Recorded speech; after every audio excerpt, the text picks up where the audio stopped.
And welcome back to the Investor Shed Podcast. I'm Nick Beveridge, your host, here with my co-host. Who am I? Jeremy Kitchen. That's right. You're Same supposed guy. to say it. Oh, yeah. Well, supposed to you butt it. always say my beautiful co-host, so I was expecting some sort of compliment there. And you just didn't follow through, so that's No. fine. I mean, I follow through once in a while. Okay. Not every time. Yeah. So now it's in my head that it's not expected for you to call me beautiful. Understood. It's fine. I'm fine. Hey, if I say it every time, you're not going to appreciate it. You don't know how compliments work, do you? Well, you got to scatter out the compliments. yeah. It's like your wife. You can't show her too much affection. Right. But every once in a while, if you do, she's like, "Oh, this feels good." This is But if nice. you did it like if you wore her down with appreciation every day, she would get disgusted with you and start cheating on you immediately. That's how wives work. I think you're pretty close, but you're a little off. You know that sounds like a hard situation. I will say that, having your wife cheat on you, because I'm trying to do a segue here. Because you're showing her too much. Right. Oh yeah, Hard. that would be hard. Yeah. Hard money. Hard money is the topic today, ladies and gentlemen. Yeah, we're talking about hard money, and we've talked about hard money before, but this time we're going 2.0. Yeah, this is the advanced version. This is like once you've actually, you're actually serious about a deal, what to expect with hard money and how it all works and how the money flows and your timelines with everything, and it's going to be great. Yeah. So we've had an episode in the past. Simply called Hard Money. Yep. Or something. And we So talk you about can it all the search time for too. it, So but with that episode, we go deep into pretty much how money works, and then it transitions into what is hard money, Yeah. and how does that function with real estate deals. Today, I think we're going to be talking more about if you are using hard money loans, or if you haven't yet, all the fees and stuff to expect. yeah. And why they need to charge you certain amounts. Yeah, and that's an important point, because hard money isn't just like we give you a loan, you get money, and do deal. It's like there's so many more pieces in that. So many more. So many more. It's a very risky thing to do. It's a risky thing to lend money to real estate investors to do fix and flips or short-term investments, especially if that person is new. Right. And, with many, just like you're getting a normal loan, there's a lot of risk with doing that too. The bank has to associate, like, how much is this risk worth? And that's basically what a hard money lender does. They have to say, like, okay, how much is this risk worth? Typically, we are taking on more distressed properties and more problem properties, so the risk is higher. Yeah. And in my experience, I've seen a lot of newer real estate investors that are brand new that get into house flipping.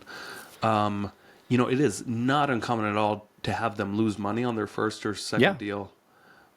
First or second deal, in their first 5 or so, they're usually losing money somewhere. Right. Because they just don't know what to anticipate. Yep. When it comes to every little roadblock that they're going to hit flipping a house. They don't understand, unless they have a really deep knowledge of construction, just how much the construction plays into things. And then not only that, the holding costs and the timing. If you can't get things done in a certain amount of time, the clock is the biggest killer of your profit. Right. Sometimes. Yeah. Every day you're on your property costs you that much more. Yeah, and we'll get into that, the reason whys and stuff. But I remember that, though. Honestly, like on my first flip, like I think it was the one we did on Violet. Yeah. And every time a fee would come in, I'm like, why is this happening? And like I was kind of high anxiety on that one. Like, why is all this stuff happening? And now it just happens, and I'm like, right. Okay, we keep But on going. that one, we were safe, I think. No, we were even very though safe, of course. We went extremely over budget, but we Whoopsie bought daisy. it right. We got a good deal. Yeah. And we still, in the end, we kept it as a rental because it didn't go well as a flip. And then in the very end, when we actually sold it, we made money. Yeah. It was a rental, and then it wasn't getting rented. Yeah, It was a getting rental rented, for, but we were a getting year and a paid half for or it. Yeah, so, yeah. and then those tenants are like, you know what? All this money that we pay every month, how about we stop it? Yeah, it'd be fun. In my mind, I think it'd be more fun to not pay this. And our And our property manager's like, Okay. oh yeah, we forgot to tell you. Cool, They you can weren't do paying that. rent. But they were working on it. And that's why you always check your books, ladies and gentlemen. Yeah. We learned a lot on that. We house. did. It was good. Rotting trusses. That was the theme of that house. Yeah. It really lived up to its name, the moist home. It did. That home was very moist. Pulling out that insulation from the ceiling was one of the most disgusting things I've ever done. Yeah. Yeah. And it was the 8th most disgusting thing I've ever heard about. Yeah. Pretty gross. Okay, so hard money. This is the 2.0, ladies and gentlemen. This is the real costs, what to expect, and how to get approved on hard money loans for real estate investing, primarily flipping homes or doing the BRRRR strategy or some sort of shorter term investment strategy.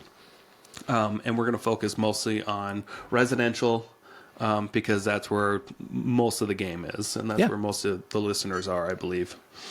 Okay, so quick recap. There was another episode again. Just go to our page if you want to hear about that one first. Go to any of our podcast platforms. Just type in Hard Money.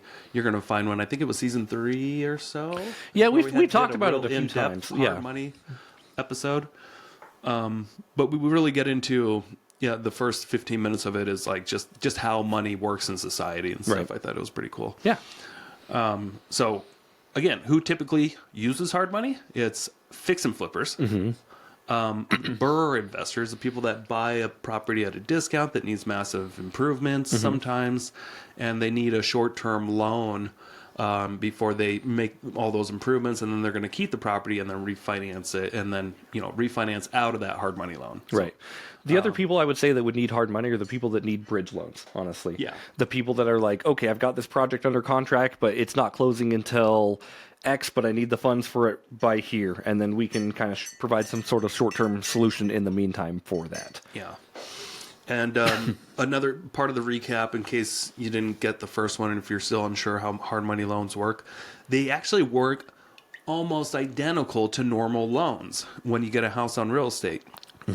Just the qualifications and the speed of it is a little bit different. Yep. And the fees and stuff.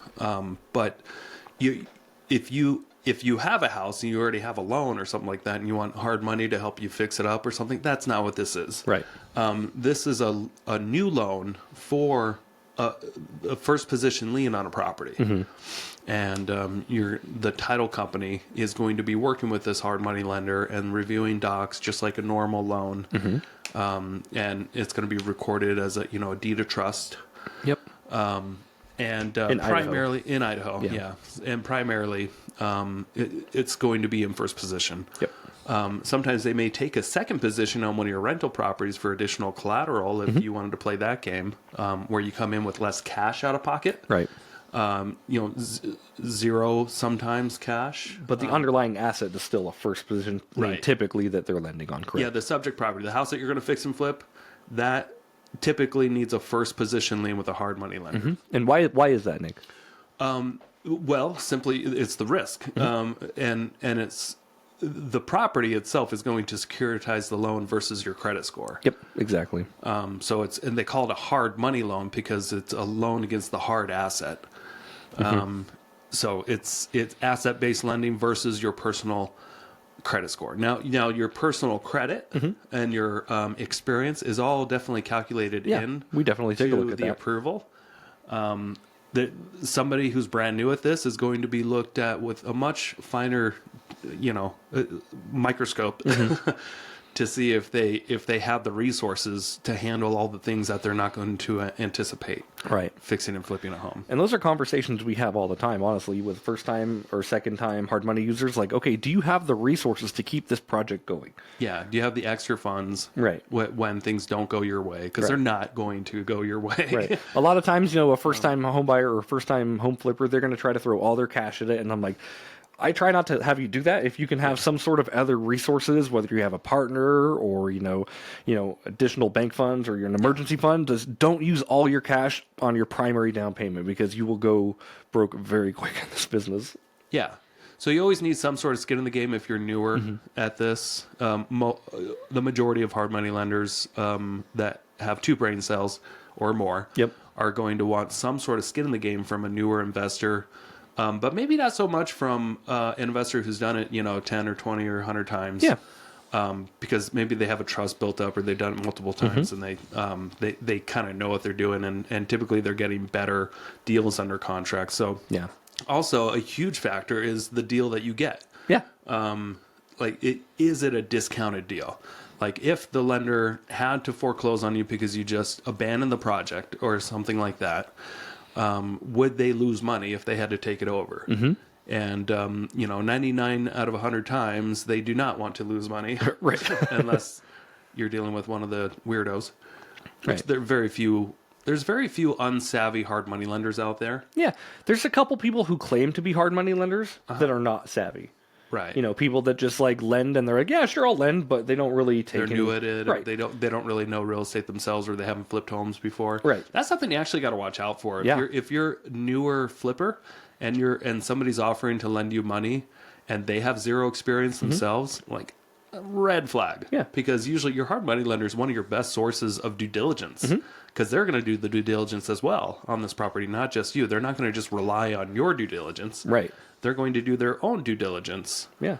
And make sure that this property is a good deal. Yeah. Good deal for them too. And what makes it even a better deal for them is more cash that you put into it up front with a down payment. Right. Because you're going to lower the loan to value. Right. And I remember that the first time I actually used my own personal funds to do a hard money loan, I did it for the Smelterville property for the property chicks. You know, we did not know what we were doing back then. Right. It ended up working out, of course, because we were like, and this is how we analyzed it.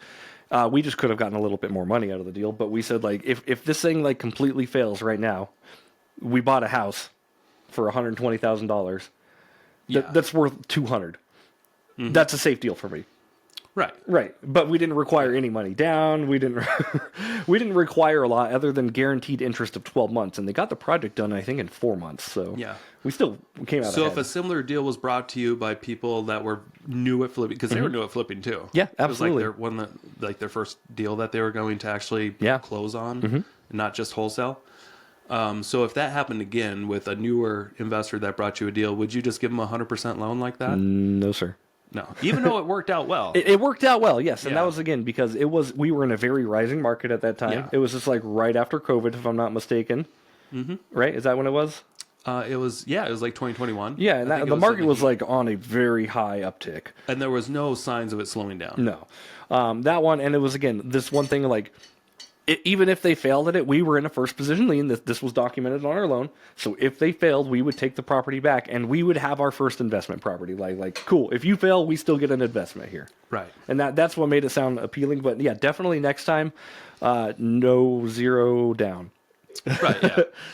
It worked out well because they did what they said they were going to do. No, but that's not always the case. Exactly. Like, what if the market switched and then they didn't have the funds to finish or do whatever? And some people just walk away at that point. Yeah. Not everybody. Yeah. But I've definitely seen people walk away from real estate once things get a little tough. Yep. And especially if there's no, if they don't have any skin in the game, yes. They are definitely more apt to be like, you take it. I don't really need it. And 100%. Yeah. Yeah, that's definitely the truth. With the best people, with the best intentions. Oh, yeah, absolutely. Too. If they have zero skin in the game on a real estate investment, I've seen, even some of my best friends just walk away. Yeah. Because, no harm, no foul. Right. In their head. And again, that was such a sweet deal because they did what they said they were going to do. We made $12,000 in like 3 months or 4 months or something like that, based off of our HELOC, and that was all just, that's all profit. Right. Okay. So what do hard money lenders typically look for? Credit versus experience, deal quality, that kind of stuff. Okay. So sometimes they look for, they call them the 5 C's. Yep. Some of these lenders, some lenders have no idea what that means. Yeah. But they look for they look at your credit, they look at your cash, they look at your credentials. Yep. Hey, quick commercial break here. Thank you so much for listening to this podcast. I really do appreciate it.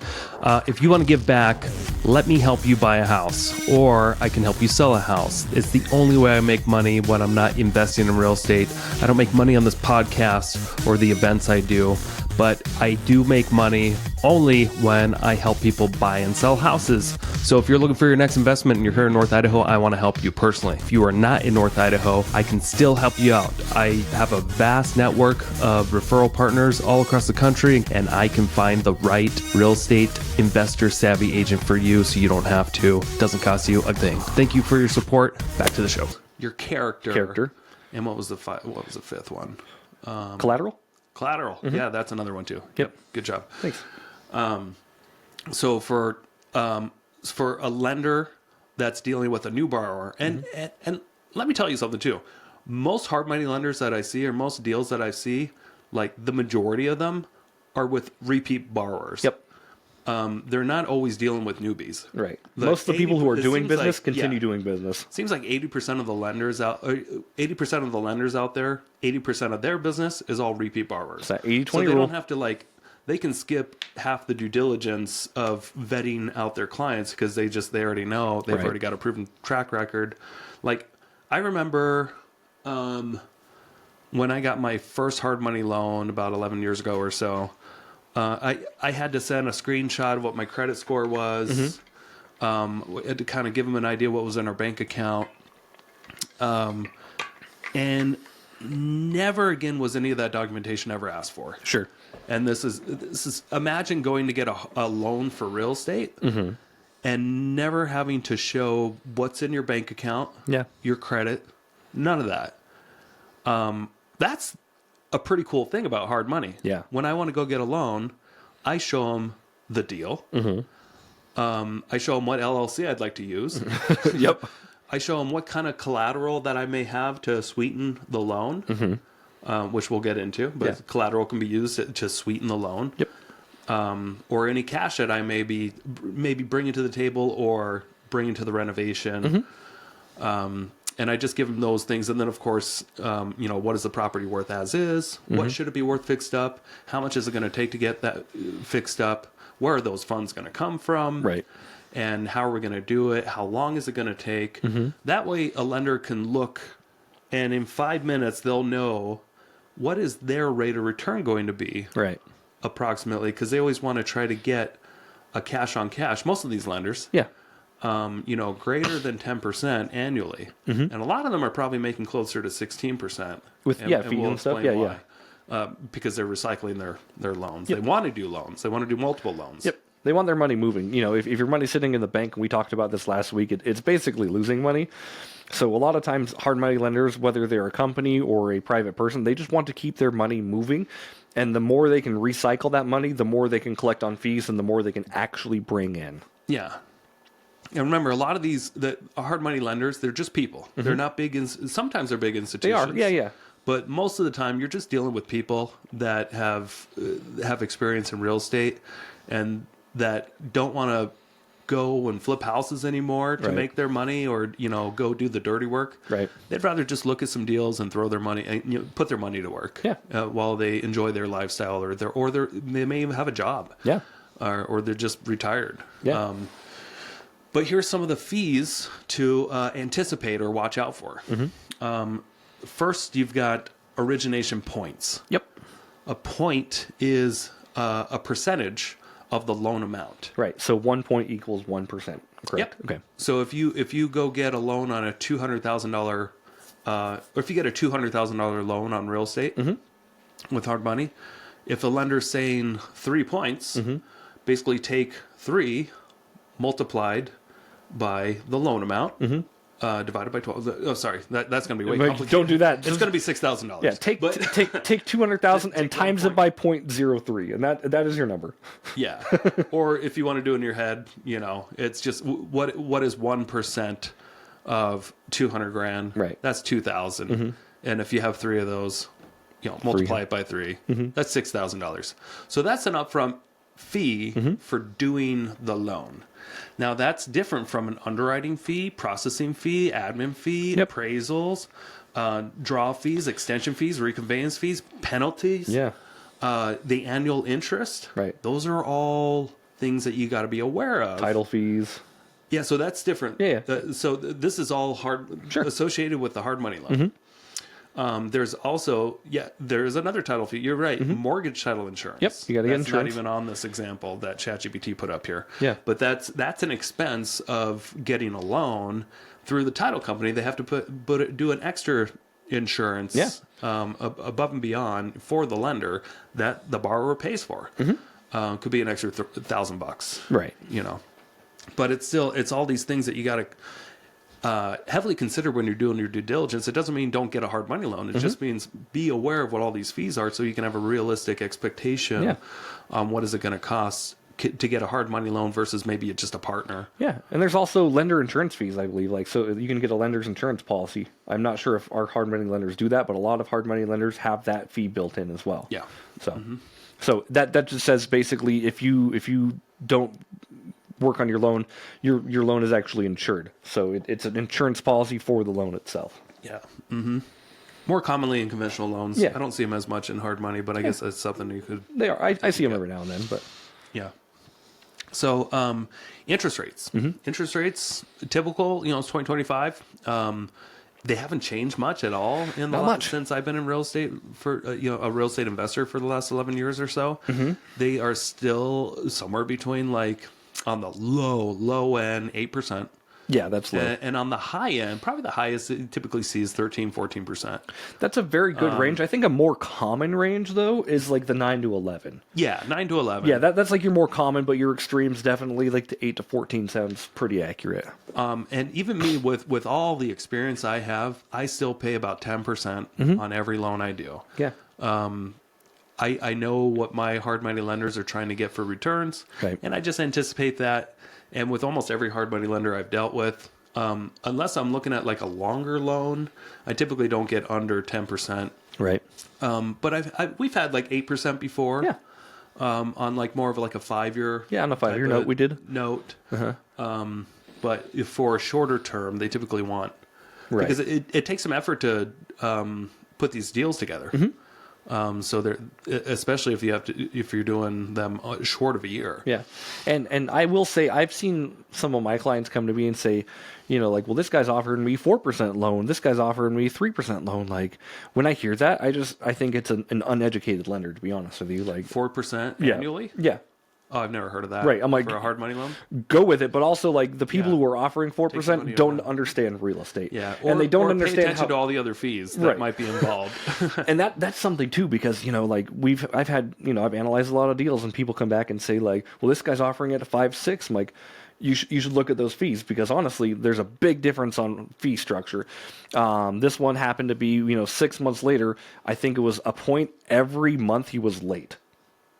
Instead of like a 1 point extension for a year. On top. It was a 1 point fee for every month he was late after a 6-month loan. Okay. And that ate into his profits, right? Oh, yeah, and I'm for like, sure. you just got to look at these numbers and look at the whole terms and conditions before you say yes to a thing. Yeah.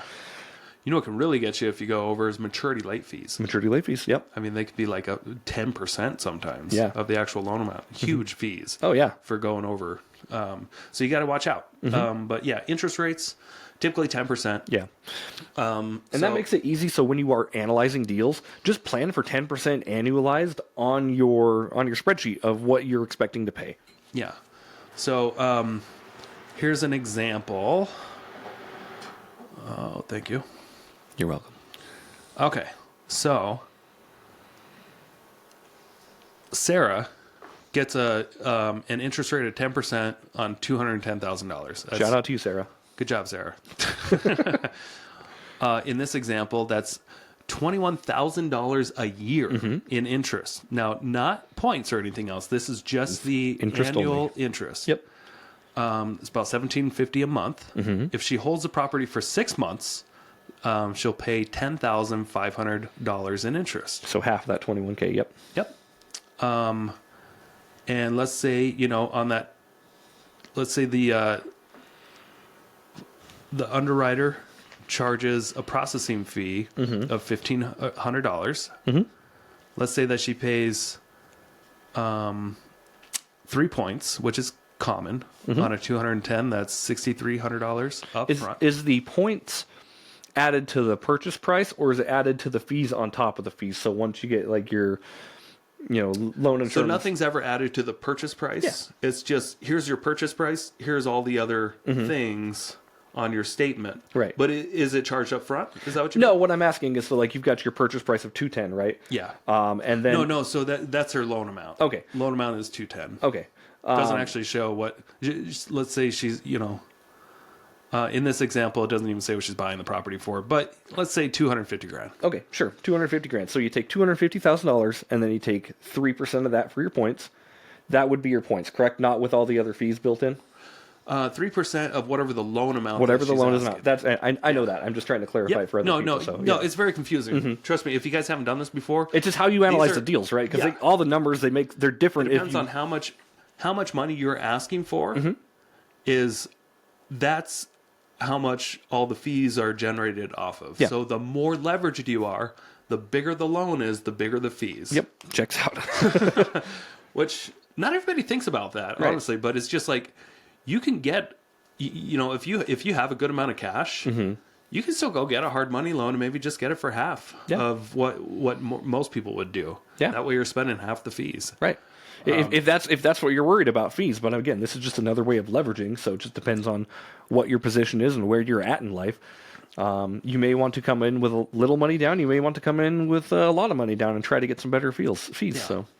So with outside the points up front and the annual interest, some lenders, not all lenders, but some lenders will also charge an underwriting or a processing fee.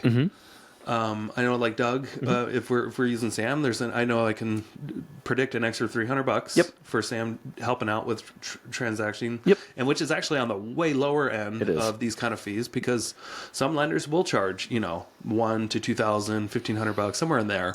For a processing fee, and that's to have somebody, coordinate all the wires and make sure, look over the docs and real basic admin stuff. Yeah. It's nice to have, though, for sure. Like, I love the peace of mind of having that stuff just taken care of, and then I don't have to do it in my own due diligence, too. Yeah.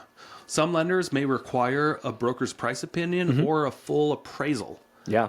Which, that can be a few $100 to $750, something like that. When do you think they would require a full appraisal or a broker's price opinion? In my experience, they usually require an appraisal when it's tough to justify the costs. Yes. Yep. When they're you just don't have good enough comps to have a full confidence in an after repair value. Right. And this is an appraiser, or an as is value. Right. And as an appraiser, they're just going to give you an as is value, right? Or are they going to give you an after repair value? You can ask for an ARV as well. Oh, you can? Okay, cool. Yeah, it's like an additional option. Sure. Yeah. Additional option means additional cash. A little bit, yeah. Yeah. Cool. But in appraisal, and then a broker's price opinion is typically, it's free for a broker to do, but sometimes they charge. Right. Sometimes they expect to be compensated. I've done BPOs for many lenders for many loans. Yep. I don't think I've ever been paid. Yeah. I think Pacific Mortgage Center, they offered to pay me doing a few, and I used to do them for them, and they never paid me. And they always said, "Oh yeah, we're gonna have checks put in the mail." It was silly. I don't know why I ever bothered with them, but they just never actually paid me for any of that work. You live and learn. But the funny thing is, they charged their borrower for it. They charged the borrower for work that I did, and they never paid me. Yeah. Shout out to you guys, Pacific Mortgage Center. Shout out in quotes. Okay, draw fees. If you have a construction budget that goes to an escrow company. You have a few fees here. You have fees to set up the escrow. Yep. With an escrow department, like we work with Panhandle Escrow a lot and Allegro Escrow a lot. Allegro is in Spokane Valley. Panhandle's up in Sandpoint. Yep. These are separate companies outside the title company. And sometimes the title company can do this too. I don't know why they don't just use title companies, but because they also have long-term escrow. Right. But it's a place where they're going to send the rehab money or and just set up the loans anyway. Right, it's going to be set up through escrow anyway. For a servicer to collect payments. Yep. And maybe disperse construction money. And if you have a $50,000 or $100,000 budget to work on a property, every time you ask for money, typically you're going to get fees, 75 to 150 draw fees charged by either the escrow company and or the lender. Yep. So you gotta just consider that if you're going to get 4 draws. I mean, that could be $600. Right, and the escrow company, they just basically just use the note, and that's what they use to go forward, right? Yeah, they're going to use that, but they also have their own schedule of fees that they charge, and the lenders never pay for anything. Yeah, why would they? Why would they? The borrower always pays for everything, so just keep this in mind. Whether you think it's fair or not, that's just the way this world. They're works. not going to spend $1,200 getting set up on escrow if it's you that needs to make payments to them. That's just a fee you need to pay, unfortunately. But how much does that typically cost to set up everything through escrow or get a draw account? A couple $100. Yeah, it's really not that bad. But it all adds up. It does. It does. That's why you gotta know what all these fees are because they do add up. And then the last thing you want at the end of the day is to expect a $50,000 profit. Yep. And then you're like, why did I only make 40? Yeah. Why did I make 33? What happened? Like I don't get it. I thought we were on budget and blah blah blah blah. How did this happen? Because there's fees everywhere. Yeah. They're like mosquito bites when you go camping. Right. Just anticipate them. Yeah. It's just how the business works, unfortunately. Yeah. So bring your bug spray, and your bug spray would be build in this before you ever go make offers on properties. Right. Build this into your budget. Now, I don't want to derail us too much, but how should somebody build this in advance without knowing these numbers? Well, listen to this podcast until the end because we're going to give examples. Well, this one's almost done. Yeah. So there's extension fees if you go over your time. That usually around 1 point, sometimes a lot more. Yes, but like I said earlier, yeah.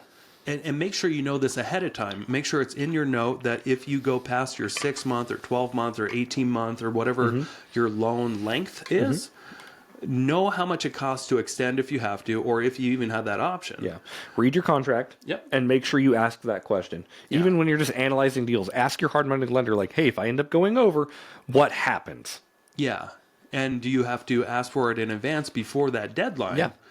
Or is there a maturity late fee all of a sudden that gets triggered if you don't, which can be extremely expensive? You know, like on a $300,000 loan, that could be $30,000. Yeah. There goes your profits. Bye-bye. Yeah. So you just got to be 100% aware of all the fees involved, and you just don't know until you've done a few of these. Yeah. So, yeah.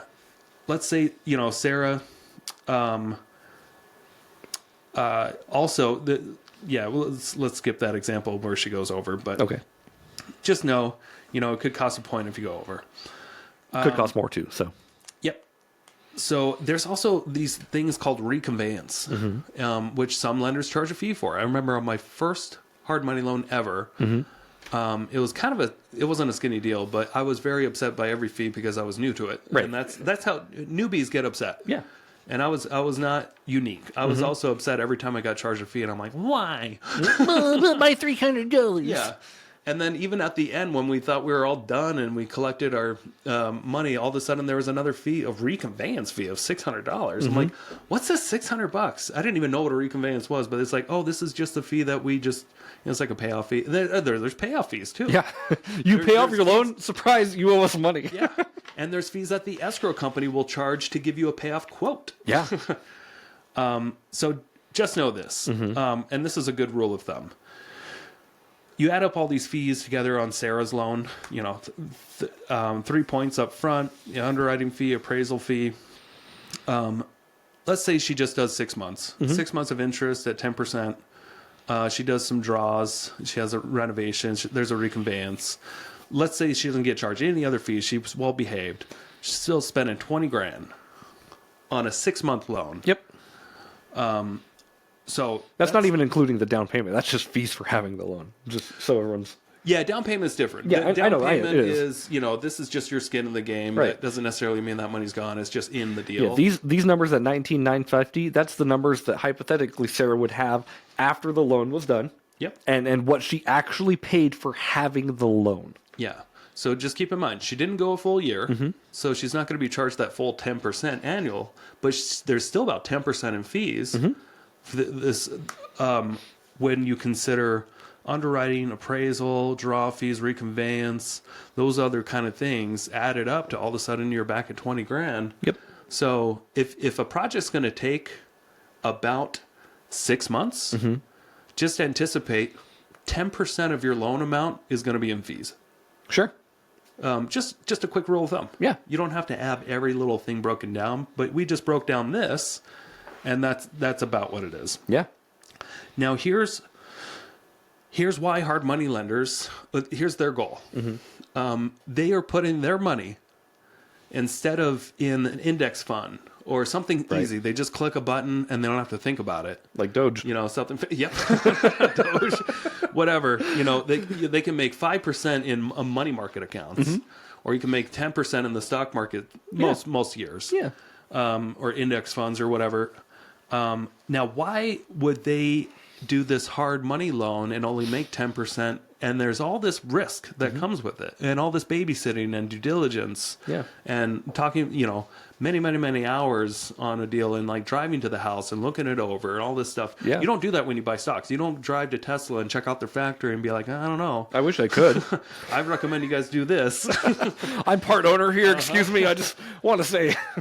Yeah, so the lender's very involved, but if they can recycle their cash a couple times a year, they could be making like 16% cash on cash returns. Yeah.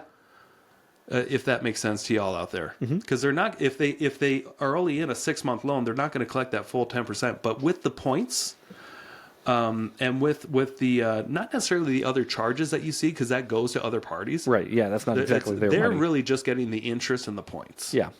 That's all they're really getting. And if they can recycle their money twice in a year, they're going to make about 16%, right, or so. Yeah, I mean, you think you're getting your 10% annualized, and you're getting your 3 points, which is typically 3%, and then you do that twice a year, so that 3% doubles basically. Yeah. So yeah, you're getting around 16% if they can get a deal moving every 6 months with that particular money, of course.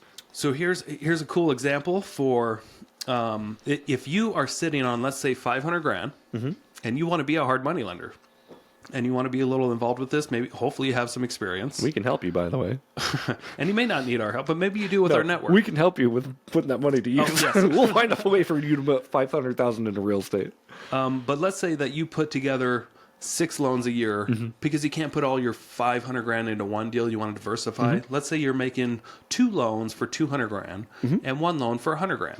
Cool. Very common. Sure. Yeah, absolutely. $200,000, $200,000, $100,000. I typically have different loans going out like that. Yeah. And you do that twice. That's doing 1 loan every other month. 1 loan every other month, and you're recycling that $500,000.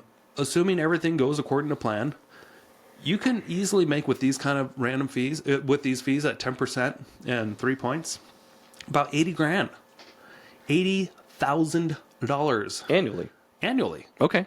If you have $500,000 sitting in the bank or in your retirement account or something like that, and you want to put together, you want to recycle that money twice in a year, you can anticipate making 70 to 100 grand, depending on what you do. But 80 grand in this example, is what we have. Now,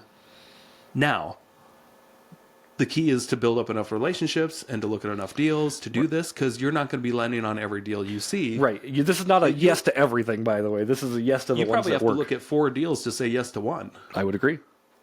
So, and then the ones that you say yes to don't always go through. I would say it's probably more like, a 10% yes ratio. Yeah, okay. So you have to look at 10 deals, just like an investor. Yeah. May look at 10 flips before they buy one. A lender may look at 10 potential loans before they say yes. I may have a skewed version on this, because every time I send something to a lender, I would say 3 out of 4 times it's a yes. Yeah. But you built up that relationship and that trust, right? So like with your lenders and our lenders specifically, like they know who you are. They know what you're capable of. They know that you can handle a project of this caliber. Right. But when I was starting, probably most loans that I wanted a lender to look at were a no. Right. And I didn't really know why. Until, but they were seeing things I wasn't at the time, because I just didn't have enough experience. Right. They didn't know who you were, what you actually stood for, and now that you've proven that you can handle yourself in real estate, most of them are going to be very happy to lend to you. Yeah. So yeah, I hope that was helpful. Yeah. Do you have any questions before we wrap up, Jeremy? No real questions. Honestly, like I said, hard money is great for real estate investors looking to get into commercial or residential commercial. We don't lend on your own home, just so you know. It's got to be just investment properties. Yeah, and that's where it gets a little confusing, right? Because we're saying residential. Yes, we do lend on residential, but it cannot be an owner-occupied home.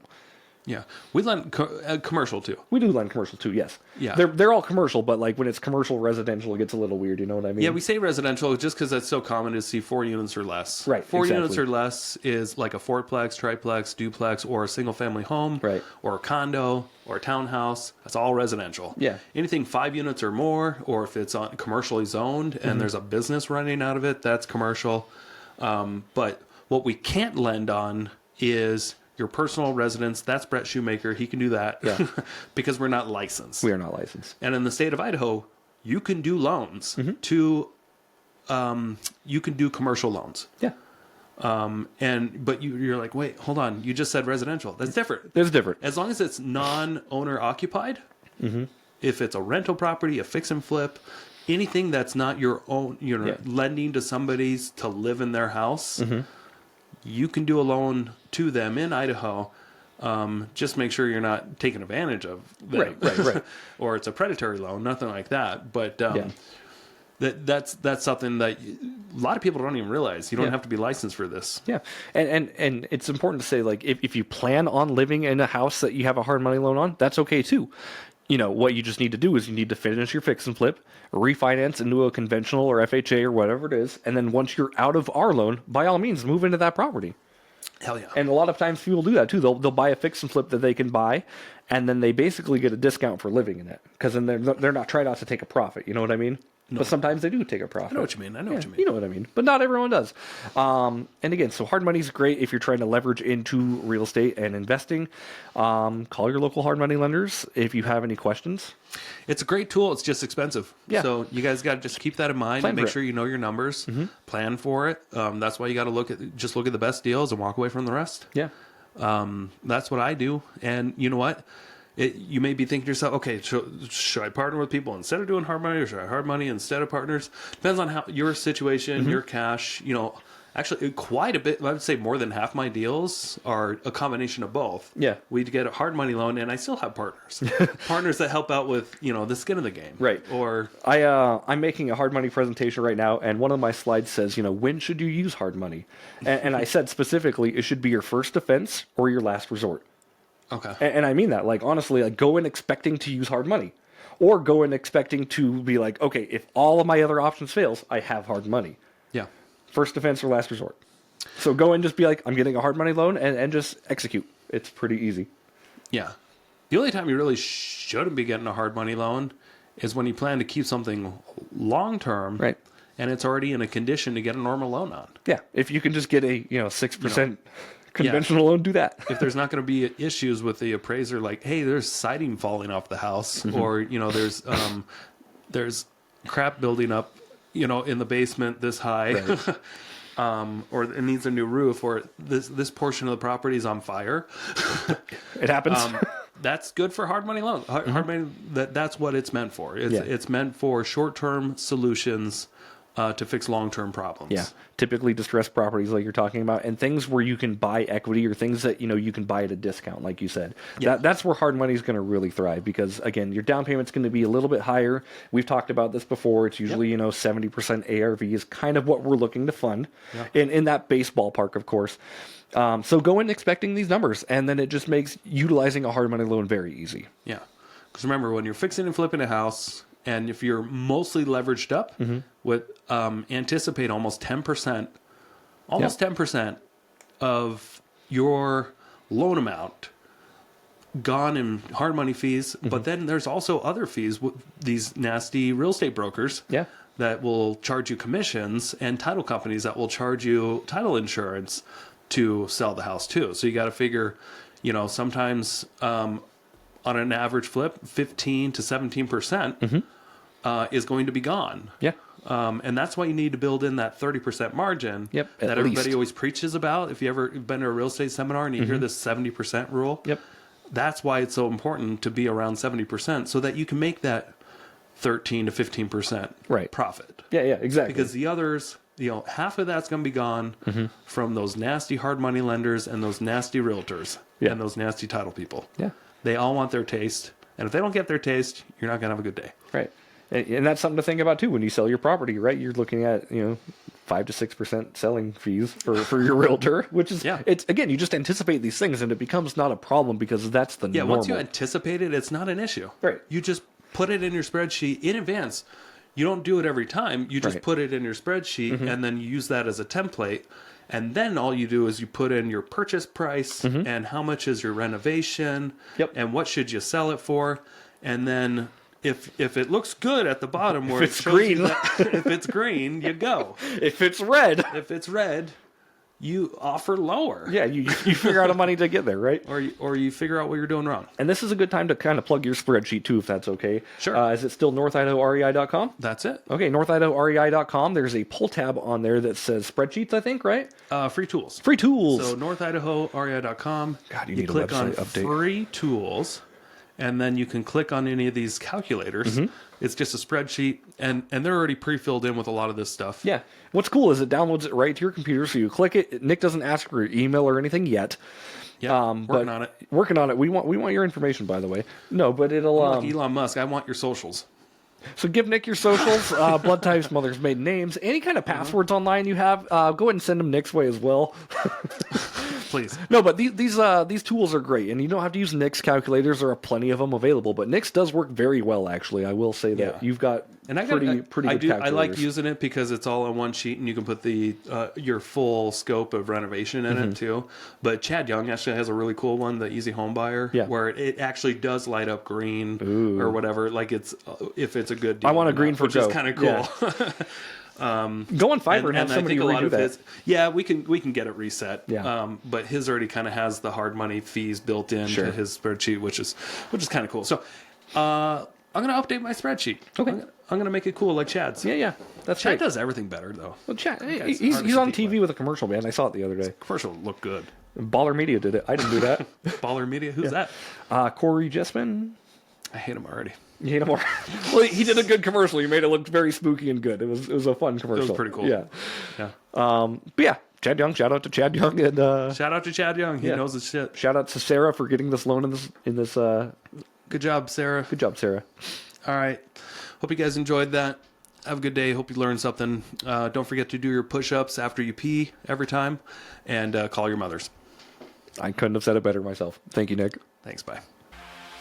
Thank you so much for checking out the Investor Shed podcast. If you enjoyed your time, make sure to leave a 5-star rating and review on Apple Podcasts and Spotify. Follow along on YouTube, TikTok, and Instagram at The Investor Shed for shorts and promos about each episode. Do you want to be a guest or know someone who has great real estate investing advice and stories? Reach out to us at theinvestorshed@gmail.com.